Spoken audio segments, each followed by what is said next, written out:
I've been coming up with ideas for like recreating a masterpiece where I'm like essentially taking a really famous like painting or creation and bringing my own twist and putting it into a new piece.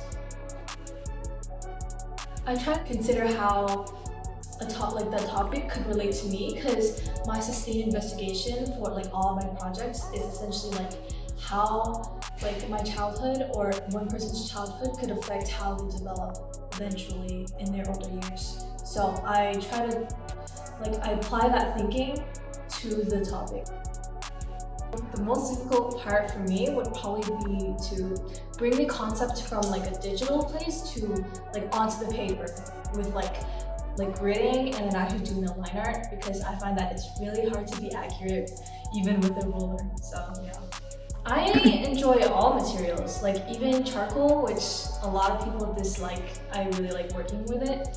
And color pencil too. I really want to get into pastel, though I haven't really touched it. But my technique, rather than focusing on a hyper-realistic like art style, I like to draw a little more looser, where you can see my brushstrokes and like building it up in layers.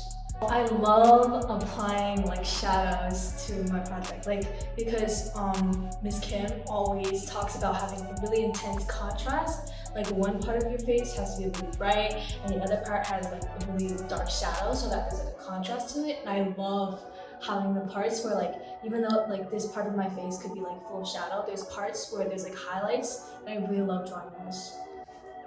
So I talked about like earlier how my projects, I want to focus on like the development of someone's childhood and how it can affect them in the future when they're grown.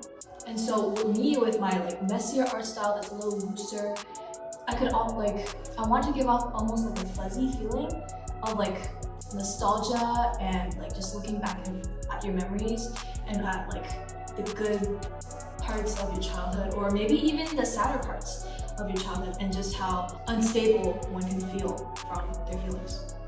Okay, so before really like diving into like topics about childhood, I always thought of myself as someone who didn't really feel anything almost. Like, yes, I feel like happiness and sadness and anger, but I didn't feel very connected to those feelings. However, now that I'm looking more deeper into myself and my feelings, I realize that I am a huge, crazy, emotional person who is a lot more outspoken about her problems than she thought before.